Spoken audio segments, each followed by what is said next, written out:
அனைவருக்கும் என்னுடைய மதிய வணக்கம். என்னுடைய குருநாதர் காலம் சென்ற குளத்தூரையர் நரியர் பாகனேரி அவர்களுக்கும் தற்போதைய சாரஜோதிட சக்கரவர்த்தியும் எனது நல்லாசிரியருமான தேவராஜ அவர்களுக்கும் எனது பாதமணிந்த வணக்கங்கள். இந்த பேசிக் அஸ்ட்ராலஜி என்று சொல்லக்கூடிய தலைப்பில் நான் 2 பகுதிகளை முடித்தேன். 3ஆம் பகுதியை உங்களுடைய ஆதரவோடு தொடர்கிறேன். நீங்கள் எவ்வளவுக்கு நீங்கள் எனக்கு ஆதரவு கொடுக்கிறீர்களோ அந்த அளவுக்கு இதை தெரிந்த விஷயங்களை உங்களுடன் பகிர்ந்து கொள்வதற்கு இது மிகவும் உபயோகமாக இருக்கும். 3வது பகுதியில் நான் சொல்லப்போவது 9 கிரகங்கள், 12 ராசிகள், 27 நட்சத்திரங்கள். அஸ்வதி, பரணி, கார்த்திகை, ரோகிணி, மிருகசீரிஷம், திருவாதிரை, புனர்பூசம், பூசம், ஆயில்யம், மகம், பூரம், உத்திரம், அஸ்தம், சித்திரை, ஸ்வாதி, விசாகம், அனுஷம், கேட்டை, மூலம், புராடம், உத்திராடம், திருவோணம், அவிட்டம், சதயம், புரட்டாதி, உத்திரட்டாதி, ரேவதி 27 நட்சத்திரங்களையும் 12 ராசிகளுக்கு நாம் பகிர்ந்து கொடுக்க வேண்டும். இது எப்படி சாத்தியமாகும்? ஆனால் ஒவ்வொரு நட்சத்திரக்கும் 4 பாதம் உண்டு. 27 நட்சத்திரத்திற்கு 4 பாதம் வீதம் 108 பாதங்கள் இருக்கும். 12 ராசிகளை கொடுத்தால் ஒவ்வொரு ராசிக்கும் 9 பாதங்கள் வரும். இதை நீங்கள் சுலபமாக ஞாபகப்படுத்திக் கொள்ள ஒரு சிறிய வழியை சொல்லித்தருகிறேன். நீங்கள் எல்லோரும் கற்றுக்கொள்ளலாம். மேஷ ராசி அப்படி என்று எடுத்துக்கொண்டால் அஸ்வதி, பரணி, கார்த்திகை 3 நட்சத்திரங்கள் அதிலே உள்ளது. அஸ்வதி 4 பாதம், பரணி 4 பாதம், கார்த்திகை 1 பாதம். மேஷத்திற்கு 9 பாதங்கள் ஆகிவிட்டன.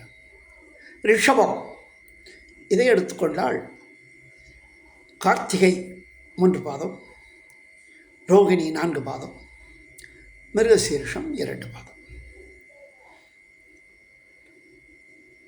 மிதுன ராசியை எடுத்துக்கொண்டால்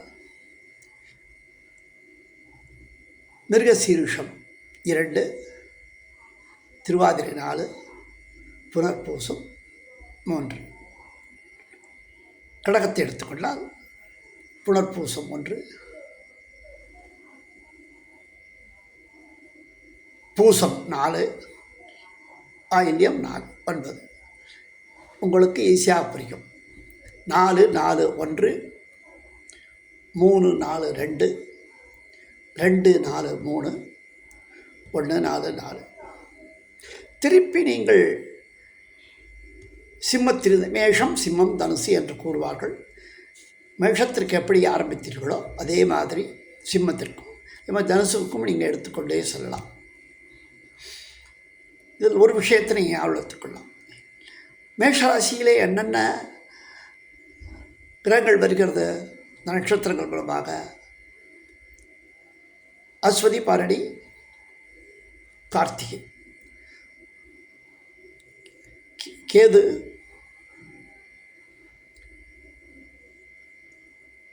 சுக்கிரன், சூரியன். கேது, சுக்கிரன், சூரியன்.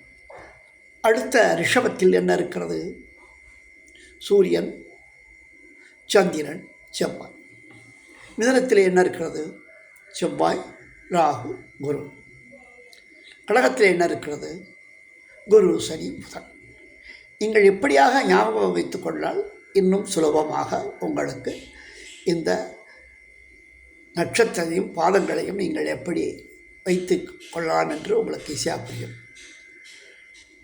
இத்துடன் இந்த விஷயத்தை நான் முடித்துக் கொள்கிறேன்.